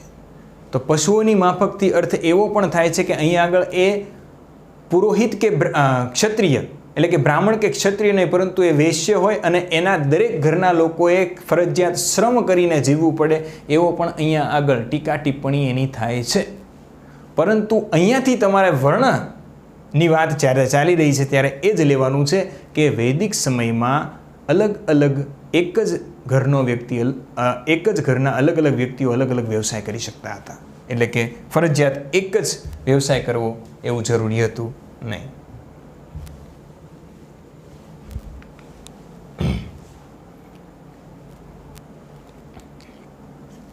વૈદિક સમયથી જ ધીરે ધીરે કર્મકાંડનું મહત્ત્વ હતું, પરંતુ મોટા યજ્ઞોનું મહત્ત્વ નહોતું. પરંતુ યજ્ઞોની શરૂઆત ધીરે ધીરે જોવા મળે છે, જે ઉત્તર વૈદિક કાળમાં બહુ બધા મોટા યજ્ઞો થશે. યજ્ઞોમાં દેવી દેવતાઓને સમર્પિત દેવી દેવતાઓના ભાવે એવી મિષ્ઠાન નાખવામાં આવતું. આ ઉપરાંત ગાયનો, પશુઓનો, માણસનો દરેકનો વધ છે એ પણ ઋગ્વેદના અંતિમ સમયથી અને ઉત્તર વૈદિક કાળના શરૂઆતના સમયથી આપણે જોઈ શકીશું. ઉપરોક્ત તમામ દેવતાઓનું આહ્વાન કરવામાં આવતું હતું. બરાબર? એટલે દેવતાઓ કયા કયા પ્રકારના? ઉપરોક્ત એટલે જો 3 પ્રકારના દેવી દેવતાઓ હતા એ આપણે ઓલરેડી પહેલાં ચર્ચા થઈ જ ગઈ છે. સ્વર્ગના દેવતા, વાયુમંડલીય દેવતા અને પૃથ્વી ઉપરના દેવતા. આ દરેક દેવતાઓનું આહ્વાન કરવામાં આવતું. યજ્ઞોમાં બલિ ધરાવતી વખતે તેમની પૂજા કરવામાં આવતી હતી. આ બલિની વ્યવસ્થા જે તે જનજાતિના આગેવાનો દ્વારા કરવામાં આવતી અને કર્મકાંડ કરવા ફરજિયાત કોને બોલાવવા પડતા હતા? તો કે પૂજારીઓને બોલાવવામાં આવતા હતા. શરૂઆતના સમયમાં આ યજ્ઞો છે એ સામાન્ય હતા, પણ ધીરે ધીરે યજ્ઞો વધતા ગયા અને ઉત્તર વેદકાલીનમાં એક બ્રાહ્મણ કર્મકાંડ કરતો એની જગ્યાએ એટલા મોટા યજ્ઞ કરે 17 બ્રાહ્મણોની જરૂર પડશે. એમ બ્રાહ્મણોનું વર્ચસ્વ છે એ વધતું ગયું અને બ્રાહ્મણો છે એમને ફક્ત ને ફક્ત કોઈ પણ અન્ય વર્ણનો વ્યક્તિ છે એના ઘરે કોઈ પણ બાળકનો જન્મ થાય ત્યારથી લઈ અને માણસનું મૃત્યુ થાય ત્યાં સુધી દરેક જગ્યાએ બ્રાહ્મણો છે ધીરે ધીરે એને ફરજિયાત દરેક વિધિ કરવામાં બોલાવવા પડતા હતા. અને એના કારણે થઈને આગળ જતાં એ પણ એનાલિસિસ કરજો કે આગળ જતાં આ વસ્તુ એટલી હદે નડી કે વૈદિક ધર્મનું પતન જ થઈ ગયું. કારણ કે બ્રાહ્મણોએ દરેક જગ્યાએ પોતાનું અસ્તિત્વ ટકાવવા માટે થઈ અને પોતાની હાજરી જરૂરી કરી હતી. દરેક સંસ્કાર 16 સંસ્કાર અર્થાત 16 વખત તમારે બ્રાહ્મણને બોલાવવા પડે. તો આવી કંઈક પરિસ્થિતિ હતી અને દાન દક્ષિણા ફરજિયાત આપવાની, નહીંતર જો બ્રાહ્મણ શ્રાપ આપે તો એના ડરથી પણ અન્ય વર્ણો છે એ ડરી જતા હતા. આગળ જતાં આ વસ્તુ નડશે એ ચર્ચા કરીશું આપણે કઈ રીતે બૌદ્ધ અને જૈન ધર્મ છે એનો ઉદય થશે. આ બલિદાનના ફળ સ્વરૂપે તેઓ જે દેવતાઓનું આહ્વાન કરતા એટલે કે હોસ્ટ અને દેવતાઓ, તેઓ તેમને યુદ્ધમાં વિજયા, પ્રજ્યવતી, પશુધનમાં વૃદ્ધિ, લાંબા આયુષ્યનું વરદાન આપતા. બ્રાહ્મણો એવું કહેતા કે જો તમે અમારી પાસે યજ્ઞ કરાવશો તો રાજા તમે યુદ્ધમાં વિજયી થશો, તમને વધારે પશુધન મળશે અને તમારી ઉત્તર પ્રગતિ થશે. અમે બ્રહ્માના એજન્ટ એટલે અર્થાત બ્રહ્માને સુધી પહોંચવું હોય તો તમારે અમારાથી પહોંચવું પડે, એટલે તમે અમને ખવડાવશો એ ઈશ્વરને મળશે, ને ઈશ્વરને મળશે એટલે ઈશ્વર ખુશ થશે ને ઈશ્વર તમને બધું આપશે. આવી કંઈક વાત વૈદિક સમયથી શરૂઆત છે, જે હજી પણ ક્યાંક ને ક્યાંક ચાલે છે. આ કામ થકી બ્રાહ્મણોને દાન દક્ષિણા રૂપે મોટી મોટી ભેટ સોગાતો મળતી હતી. ધ્યાન આપવા જેવી બાબત એ છે કે આ સમયગાળા દરમિયાન લોકો કોઈ મંદિર ન બનાવતા, કારણ કે પથ્થરના અવશેષો મળ્યાથી અંધકારમય યુગ છે સ્થાપત્યનો, અને કોઈ મૂર્તિ પૂજાનો પણ અહીંયા આગળ ક્યાંય ઉલ્લેખ છે નહીં.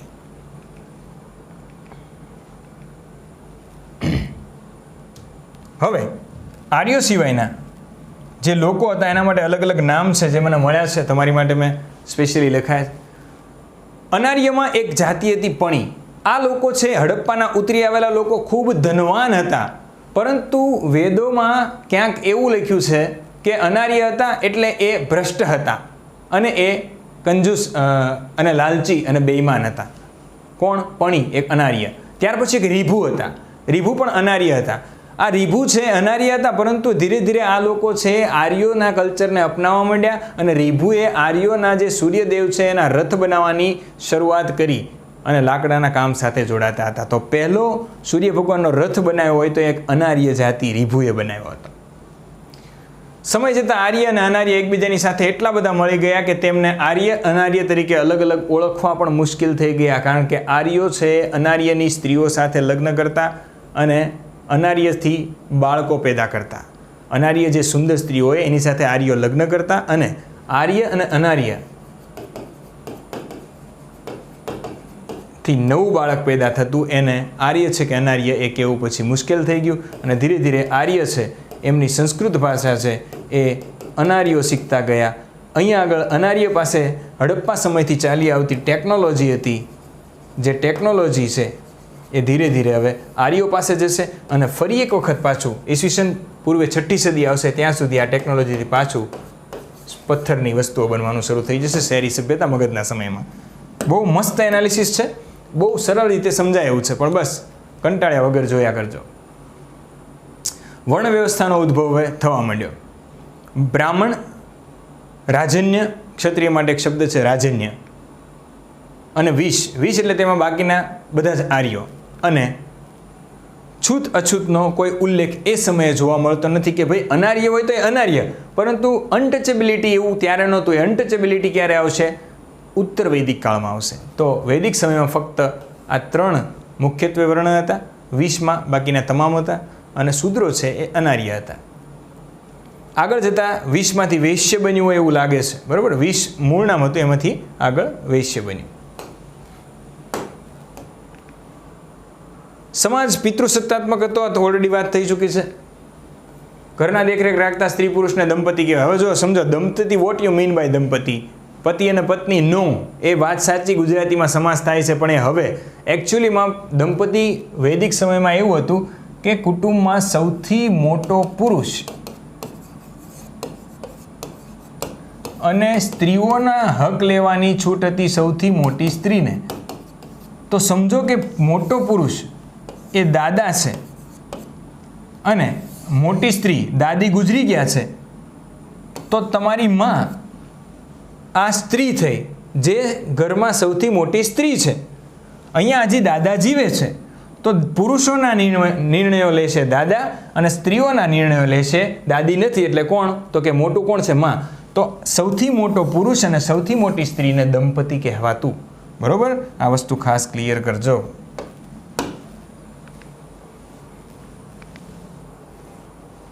પુત્ર જન્મની જ કામના કરવામાં આવતી, પુત્રી જન્મનું સ્વાગત કરવામાં આવતું, પણ કામના તો પુંસવન, પુરુષનો જ જન્મ થવો જોઈએ એવી ચર્ચાઓ એ સમયે હતી. અત્યારે નથી કહેતો, નો જ હોવી જોઈએ. પુત્રી મારવામાં નથી આવતી. આ બધી ચર્ચા કરી નાખી છે, મેં પાછું તમારી માટે પોઈન્ટ્સ તૈયાર કર્યા છે, ફટાફટ વાંચી લઈએ. પુત્રી જન્મ ઉપર વધારે ખુશ નહોતા થતા. પુત્ર જન્મ વખતે તો ઉત્સવ મનાવવામાં આવતો. હા, ભૂરો આવ્યો, મોટો થઈને ભૂરો હું કરી દેવાનો હોય. અત્યારે તો ભૂરી આવે તો હું તો કહું ખુશ થવું જોઈએ, જલેબી નહીં પેંડા જ વેચવા જોઈએ, કારણ કે આજકાલ જુઓ ભૂરા કે ભૂરીમાં no difference. Thanks to constitution of India નહીં આ બધી વસ્તુ.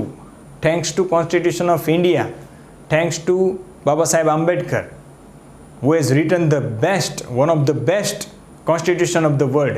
Not only he was, but many guys who sacrifices many things to write the best constitution for us. Thanks to them, always. બહેનોને ખાસ કહું છું, વાંચો. આપણે ટોપિક આવવાનો જ છે. આ તો મેં વાંચ્યું એટલે હું તમને કહું છું, બરાબર. આંબેડકર, ગાંધીજી અને સરદાર પટેલ, આ ત્રણેયનો ટોપિક આવશે ત્યારે હું તમને કહીશ કે સ્ત્રીઓ માટે આજે જે કાંઈ સ્ત્રીઓ આટલી જલ્દી આગળ 50થી 70 વર્ષમાં વધી છે, એની પાછળ 2000, 2500, 5000 વર્ષ પૂર્વે જે ઘટનાઓને 70 વર્ષમાં અહીંયા સુધી પહોંચાડવી, એ બંધારણનું કામ છે. પગે લાગો આપણા બંધારણને, પૂજા કરો આપણા બંધારણની. And you are going to be an officer, so you must learn that Constitution is our religious book of our nationality, religion. આપણી રાષ્ટ્રીયતાનો જે ધર્મ છે એની રાષ્ટ્ર પુસ્તક ખરેખર હોય, ધાર્મિક પુસ્તક, તો એ આપણું બંધારણ છે. પુત્રીને દોહિતા એટલે કહેવામાં આવતી કેમ કે દોહવાનું કામ કરતી ગાયને. સ્ત્રીઓને ઔપચારિક શિક્ષણનો અધિકાર આપવામાં આવ્યો હતો. વિદ્વાન સ્ત્રીઓને વિદુષી કહેવામાં આવતા હતા, જેમણે વૈદિક સૂક્તોની રચના કરી. લોપામુદ્રા, ઘોષા, અપાલા, ગાર્ગી, સૂર્યા, વિશ્વવરા, નિવાવરી અને શીખતા. સમાજમાં બાલ વિવાહ, સતી પ્રથા જેવી કુરૂઢીઓ નહોતી. આ મેં પોઈન્ટ્સ તૈયાર કર્યા છે ખાલી. સ્ત્રીઓને રાજનૈતિક સભા અને વિદતમાં ભાગીદારી પણ આપવામાં આવતી હતી. રાજનૈતિક સભા એટલે સભા અને સમિતિ. વિધવા વિવાહ માટે અધિકાર આપવામાં આવ્યો. વિધવા વિવાહ, નિયોગ પ્રથા વગેરે સ્વીકારવામાં આવ્યું. બધી ચર્ચા કરી ચૂક્યા છીએ. નિયોગ દ્વારા થયેલા બાળકનું નામ તેમના મૃત પિતાના નામેથી જ રાખવામાં આવતું. મૃત પિતા એટલે ઘોસ્ટ ફાધર, જૈવિક પિતા એટલે બાયોલોજિકલ ફાધર. બાયોલોજિકલ ફાધર છે કોણ બનતું? તો કે સામાજિક પિતા બનતું, કે ભાઈ આને ભણાવવાનો ખર્ચો મોટો થાય એનો બધોય. પણ નામ કોનું મળતું? તો કે મૃત પિતાનું નામ મળતું, કારણ કે વંશ માટે તો નિયોગની પ્રથા કરી હતી. નિયોગ પછી પણ આગળ ઈચ્છતા હોય તો સાથે રહી શકે. આ પ્રકારના લગ્ન વર્તમાનમાં આફ્રિકાની એક નિયુર જાતિમાં જોવા મળે છે. આ ઉપરાંત અત્યારે આપણા ઉત્તર પૂર્વી રાજ્યો છે ત્યાં પણ આ પ્રથા જોવા મળે છે, પણ ત્યાં બહુપતિ પ્રથા જોવા મળે છે. સર્ચ કરજો, બીબીસીમાં તમને જોવા મળશે, યુટ્યુબમાં ચેક કરજો. પૈસાદાર લોકો વધુ પત્ની રાખતા, સામાન્ય લોકો એક પત્ની રાખતા. એટલે ભૂરા પાસે ખાવાનું હોય માંડ તો એક પત્ની રાખતા, અને ભૂરા પાસે એક કરતાં વધારેને ખવડાવવાની તાકાત હોય તો ભૂરો એક કરતાં વધારે ભૂરીઓને રાખી શકતો. આ લોકો મોક્ષમાં વિશ્વાસ કરતા ન હતા. વૈદિક યુગમાં, ઋગ્વેદમાં મોક્ષની વાત ક્યાંય નથી. ભૂતકાળો ભૂલીને વર્તમાનમાં જીવવામાં માનતા હતા, કે ભૂતકાળને ભૂલી જાઓ, વર્તમાનમાં જીવો. તો આવું કંઈક જીવન હતું, એ સામાજિક જીવન હતું. હવે ગાયની ચર્ચા છે તો આર્થિક વાત કરી દઉં. પ્રાચીન વૈદિક આર્યો પશુપાલક હતા, તો મેં એની ચર્ચા ઓલરેડી કરી નાખી છે કે પશુપાલક હતા. તેઓ દૂધ, માંસ અને ચામડું મેળવવા માટે ગાય, ભેંસ, ઘેટા, બકરા અને ઘોડા પાળતા હતા. ઋગ્વૈદિક સાહિત્યમાં તેના પુરાવો મળી રહે છે કે ગાયોનું પણ ત્યાં આગળ બલિમાં પણ હતું મૃત્યુ બિચારી ગાયનું.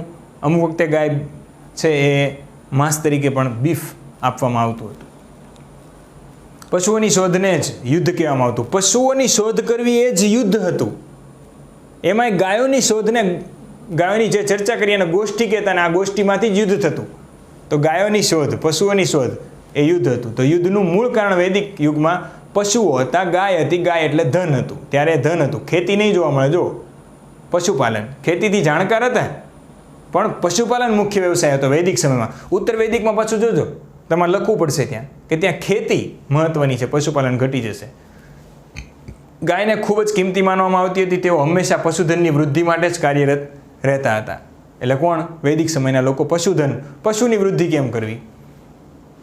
The settlement called as gaon. ગાયનું જે પ્રોનાઉન્સિએશન છે એને ગાંવ પરથી ગ્રામ. જે ક્ષેત્ર ગાયોના અવાજથી ગુંજતું તેને ગાંવ કહેતું. ગાંવ ગાય કરે ને તો એટલામાં સંભળાય એટલું ગામ. પશુઓની સુરક્ષા માટેની ચર્ચા એને ગોષ્ઠી કહેવાતું હતું, કે ભાઈ ગાયોની ચર્ચા, સુરક્ષા માટે જે ચર્ચા થતી, એને ગોષ્ઠી કહેતા. ગોમત, ગાય ધરાવનાર વ્યક્તિને ગોમત કહેવામાં આવતો હતો. ગોગના એટલે અતિથિ. ઓલરેડી અમે બધી ચર્ચા કરતી હતી એટલે સ્પીડમાં વાંચું છું. ગોગના એટલે અતિથિ, જેના માટે ગાયનો પણ વધ કરી શકાતો, તેથી અતિને ગોગના કહેવાતો. એક વ્યક્તિની કિંમત 100 ગાય જેટલી હતી. એક વ્યક્તિની કિંમત 100 ગાય, કે એક વ્યક્તિને તમે વેચી દો ગુલામ, તો એ 100 ગાય જેટલી હતી. ગૌ શબ્દમાંથી અનેક અર્થ ઉદ્ભવે છે, જેમાંથી એક મુખ્ય અર્થ ગાય થાય છે. ગૌ ઉપરથી ગાય. ધનવાન માણસને ગોમત કહેતા, દીકરીને દુહિત્રી કહેતા, જેનો અર્થ ગાયને દોહનારી થાય છે.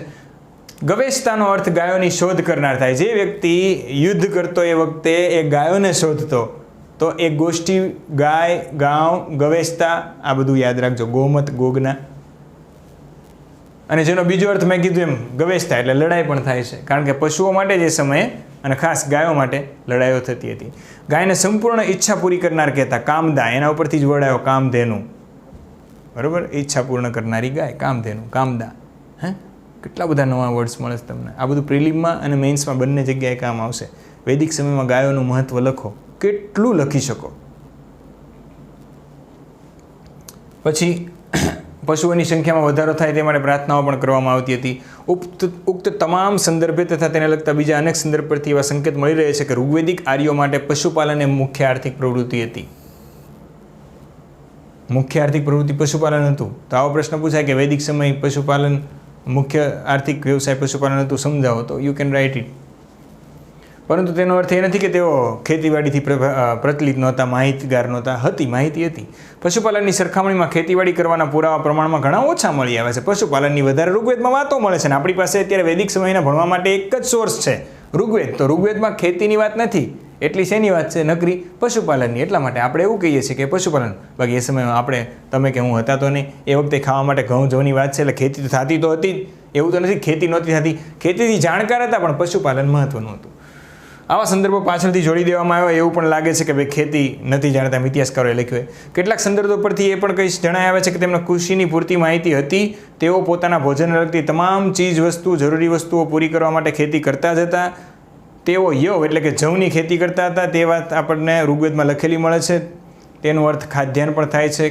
બરાબર, ખેત પ્રદેશથી તેઓ વાકેફ હતા, જાણકાર હતા.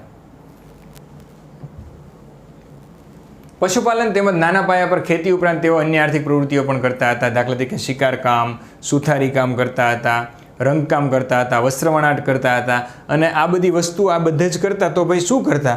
ત્યારે સિક્કાઓ ખૂબ ઓછી એની જાણકારી મળે છે. નિષ્કા નામના સિક્કા હતા સોનાના, જે ભારતના સૌથી પ્રાચીન સિક્કા મનાય છે. પરંતુ સિક્કાઓ કરતાં બાર્ટન સિસ્ટમ વધારે પ્રચલિત હતી. કે ભાઈ હું સફરજન વાવું છું, તું ઘઉં વાવે છે, તો લે મારી પાસેથી સફરજન, તું મને ઘઉં આપ. હું ચોખા કરું છું, તું ઘઉં કરે છે, તો તું ચોખા મારા લે, તું ઘઉં લે. This is called barter system. સાટા પદ્ધતિથી વ્યવહાર થતો હતો. સિક્કા નિષ્કા લોખંડ સોનાના મળ્યા છે, પણ ઉલ્લેખ સિક્કા નથી આપણી પાસે, ઉલ્લેખ મળ્યો છે ખાલી. નિર્માણ તેમજ ધાતુઓ ઓગાળીને થતી કામગીરી પણ કરવામાં આવતી, એટલે લુહારી કામ પણ કરવામાં આવતું હતું. આ રીતે ઉત્પાદિત કરેલી ચીજ વસ્તુઓ તે વસ્તુ વિનિમય એટલે કે બાર્ટર સિસ્ટમ એટલે કે સાટા પદ્ધતિમાં કામમાં લેતા હતા. પરંતુ વસ્તુ વિનિમયમાં ગાયોનું માધ્યમ સૌથી વધુ હતું. ગાયો છે એ બાર્ટર સિસ્ટમમાં સૌથી વધુ ઉપયોગમાં લેવાતી હતી. આ વસ્તુ એડ કરી નાખજો. ધાર્મિક વિધિ ઉપરાંત બ્રાહ્મણ પૂજારીઓને, જો ધાર્મિક વિધિમાં બ્રાહ્મણ છે કે જે પૂજારી છે એને લોકો ગાયો આપતા, ઘોડા આપતા, સોનાના ઘરેણાં આપતા, બધું જ આપતા. પુરોહિતનું વર્ચસ્વ એટલું બધું વધી ગયું હતું એ જમાનામાં. તો આવી રીતે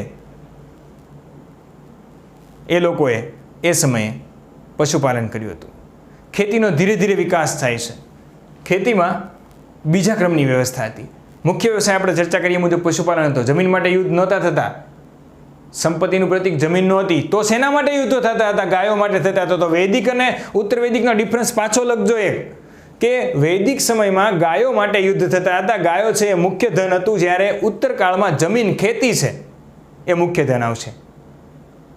સમજાય? કેટલા દિવસ પછી આજ હું ફોર્મમાં હોય ને એવું મને લાગે છે. આજ કાંઈ માથું નથી દુખતું, મજા આવે છે.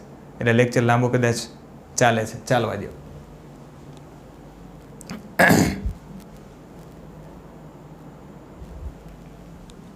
અર્થવ્યવસ્થા ઉત્પાદકતા અને ઉપભોગ પર આધારિત હતી. અર્થવ્યવસ્થા ઉત્પાદકતા અને ઉપભોગ ઉપર આધારિત હતી. જેટલી વસ્તુની જરૂરિયાત પડે એટલી જ વસ્તુ તમે વાવો. વસ્તુ છે એ એક વખત તમે કોઈ વ્યક્તિને આપી છે અને એટલો સમય જતો ગયો છે, ચોખા મારી પાસે મેં ઉપજમાં લીધા છે, એ ચોખા મેં મારી રીતે મારે જરૂર હતી જેટલી ઘઉંની એટલી ઘઉં લઈ લીધા, મારે ટમેટા લઈ લીધા, બાર્ટર સિસ્ટમથી પતી ગયું, હજી મારી પાસે ચોખા પડ્યા છે, તો જરૂરિયાત વ્યક્તિને વિસ્તરણ કરવાની પરિસ્થિતિ પણ વૈદિક સમયમાં મળે છે. એટલે કે સંગ્રહ ન કરવો એના લક્ષણો ત્યાં મળે છે વૈદિક સમયમાં.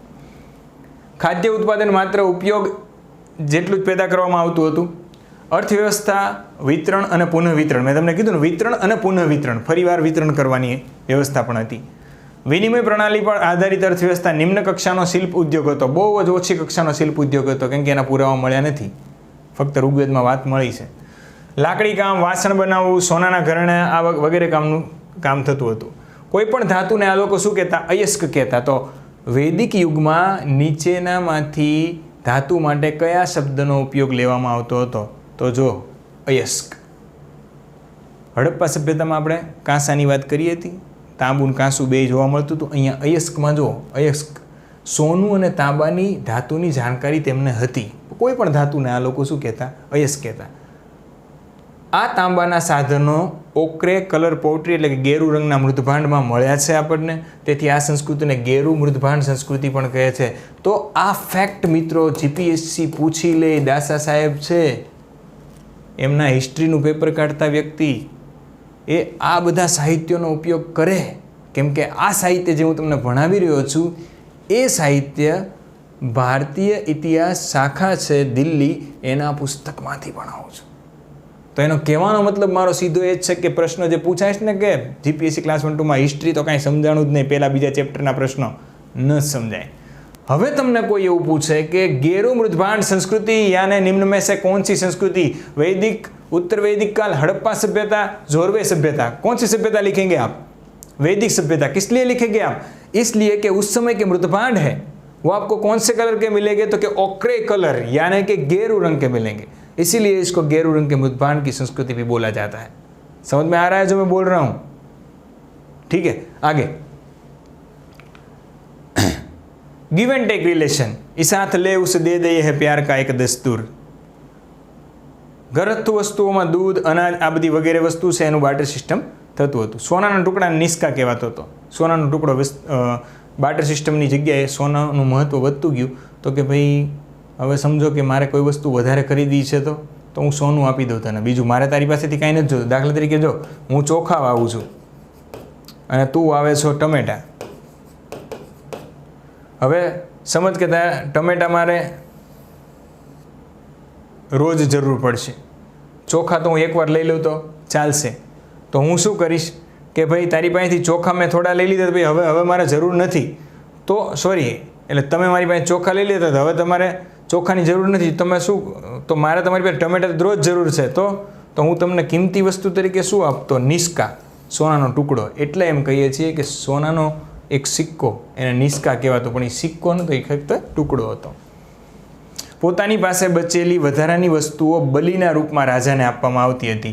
હવે સમજો કે દરેક વસ્તુ મેં બાર્ટર સિસ્ટમથી બધી ખરીદી લીધું અને મારી પાસે હજી કાંઈ વધ્યું છે, તો એ વિતરણ સામાન્ય લોકોમાં તો કરાવતું, પણ પહેલાં તો તમારે ટેક્સ દેવો પડતો. ટેક્સને એ સમયે શું કહેતા? બલિ, ભેટ.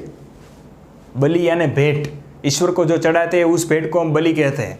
यानी अर्थात में तो मतलब यही था कि बलि का मतलब क्या होता था? टैक्स होता था, टैक्स. ठीक है, तो वैदिक युग में टैक्स के लिए कौन सा वर्ड यूज़ किया जाता था? तो लिख देना बलि. वैदिक समय में कोई भूखથી મળતું નહોતું, એટલો સરસ સમય હતો. કર વ્યવસ્થા નહોતી, ટેક્સ સિસ્ટમ નહોતી, પણ તમારે રાજાને બલિ ભેટ સ્વરૂપે, શું કીધું? ભેટ, બલિ, બરોબર. ટેક્સ એવી રીતે કરની વ્યવસ્થા દેખાતી નથી, તેથી ખજાનો પણ વિકાસ કાંઈ પામ્યો નહોતો. નોકરશાહી, સેના, આવું બધું કાંઈ ખાસ વૈદિક સમયમાં નહોતું. નાના નાના જનપદો હતા, આગળ જતાં એ મહાજનપદ આવશે ને પછી બધું વિસ્તરશે. કાર્યનું વિભાજન પણ કઠોર નહોતું.